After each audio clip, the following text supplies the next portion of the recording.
I used to pay for premium because it felt safer. Then I read what energy analysts and automotive experts actually say about octane and modern engines. This video is for drivers like me who want proof before they pay. We'll run through 7 common beliefs, what the data says, and the quick wins, like using cruise on flat highways and not idling through long waits. By the end, you'll know exactly which habits save fuel and which ones sell you a story. Before we move on, please take a moment to subscribe to the channel and like the video. Number 1, premium octane. You reach for the premium handle because it sounds stronger, cleaner, better. But what if that extra 40 to 80 cents a gallon is just a habit draining your wallet? Labels promise premium performance, yet your owner's manual quietly says the line that matters. Use minimum 87 AKI unless otherwise specified. So, does higher octane actually add power in a regular engine? Octane is knock resistance, not extra energy. It lets engines designed for it run more spark advance or higher compression without pinging. If your engine isn't built or calibrated to take advantage, the computer won't unlock more power. Take a common 2.5-liter naturally aspirated sedan on a chassis dyno. Swap 87 for 91 and the graph overlays. No measurable horsepower change within test variants. If your fuel door or manual says 87, paying for 91 plus is an instant loss. Often $150 to $300 a year with zero speed to show. If extra octane doesn't help, does an early morning fill actually save you money? Number 2, morning fill myth. You've probably heard the tip. Fill up at dawn because cooler gas is denser and you'll get more for your money. Sounds clever, right? Cooler liquid, more mass per gallon. But here's the part most people miss, where the fuel actually lives before it hits the pump. Gasoline sits in large underground tanks that behave like thermal insulators.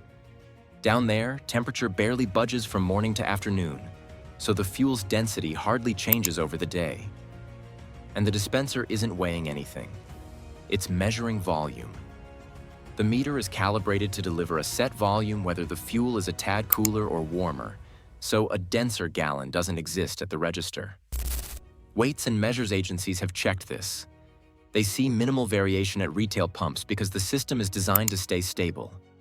Even the short run of piping from the tank to the nozzle limits any temperature swing. Fuel doesn't sit long enough in above-ground lines to meaningfully cool with the morning air. Experts note that line length and dwell time at the dispenser keep the effect tiny. So yes, time of day changes your coffee temperature, not your cost per gallon. Skip the dawn dash. Save fuel with driving habits, not clock tricks. Speaking of habits, there's one at the pump that can cost real money. Number 3, topping off. You tap past the first click to round up the total. It feels harmless, just a few more cents. But that extra squeeze sends fuel where only vapor should go. Modern cars trap vapors in an EVAP system with a charcoal canister, vent lines, and a purge valve. The pump's automatic shutoff stops before liquid reaches those parts. When you keep filling, liquid gasoline can flood the canister and saturate the lines. That can break down the charcoal, push debris through the system, and stick a purge valve open or closed. The next thing you see is a check engine light with EVAP codes like P0442, P0456, or even P0457. Shops and owner reports put repairs between roughly $300 and $1,200 depending on model and access. A canister, purge valve, and diagnostics add up fast. Meanwhile, spilled fuel from overfilling can stain paint and evaporate away the pennies you were chasing. Both the EPA and FTC warn against topping off and note that modern vapor recovery already minimizes losses, so there's no gain, just risk and mess. Stop at the first click. You're trading maybe 20 to 40 cents for a real chance at a 4-figure fix and an emissions test fail. Now let's look at a fuel blend that gets a bad rap but can actually help. Number 4, ethanol blended gas. You've heard it 100 times. Ethanol is dirty, weak, bad for engines. But is every blend a problem? Not for most modern cars. The key is knowing what's in the pump. E10, about 10% ethanol, is the standard blend for today's gasoline, and your car is usually built around it. Higher blends like E15 or E85 are different stories and need specific approval. Here's where the myth cracks. Ethanol acts like a mild solvent and detergent. In engines designed for E10, it helps keep injectors and intake valves cleaner by dissolving deposits that mess with spray patterns and airflow. Cleaner parts mean steadier idle, smoother throttle, and fewer hiccups. Ethanol also brings higher octane, which boosts knock resistance in engines calibrated to use it, even though it carries a bit less energy per gallon. Automakers broadly approve E10 for modern vehicles, and guidance from the DOE and EPA notes its compatibility and emissions benefits. Pair E10 with a top-tier detergent package and you add another layer of deposit control over time. It's not magic, just steady housekeeping you can buy at any busy station. So for cars rated for E10, ethanol blended regular isn't a downgrade. It's a cleaner, lower emissions choice. Now let's cut waste where you sit still. Number 5, idling versus restart. You're parked at a long light, 5 minutes ticking by, engine humming. Is it cheaper to keep it running than to restart? Old advice said restarts waste fuel and wear out starters.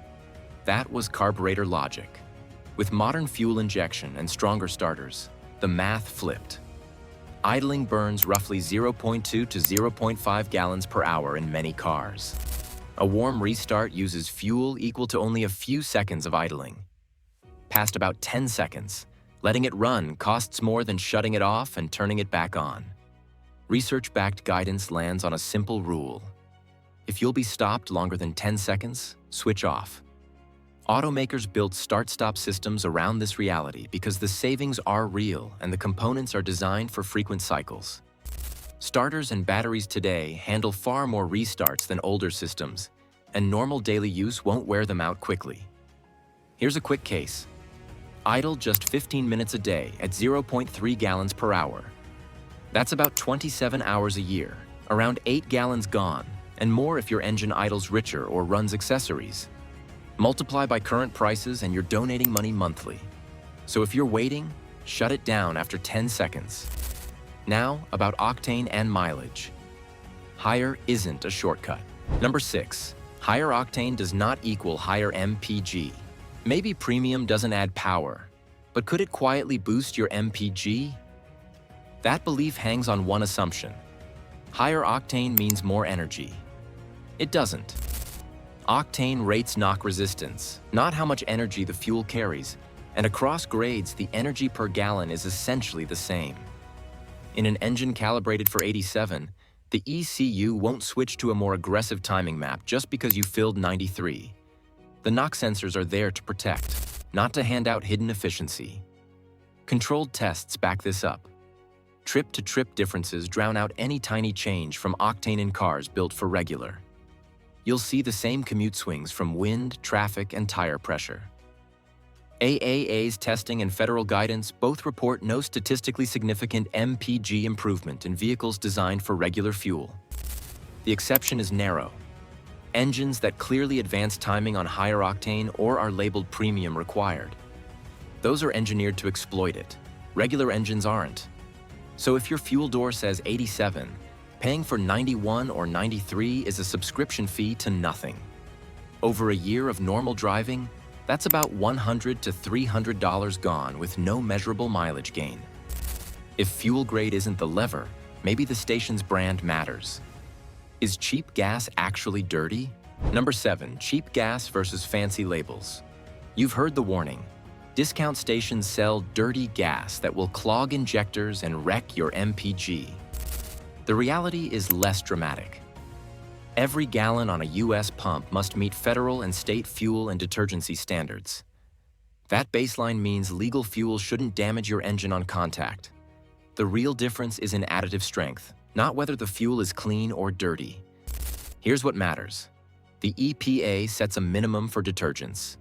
Top tier is a voluntary standard from automakers that requires more detergent to actively clean injectors, intake valves, and combustion chambers. Many budget retailers participate and display the top-tier logo, and some warehouse clubs and value brands sell it widely. So a lower price doesn't automatically equal weak additives. Bottom line, cheap doesn't mean dirty. Pick top tier when you can, but don't fear the discount sign. You now know which pumps to pass and which habits to drop. Time to put the savings in your pocket. Do 3 things today. Read your fuel cap and owner's manual. Stop at the first click every time. Track your MPG for a month to see the impact on your wallet.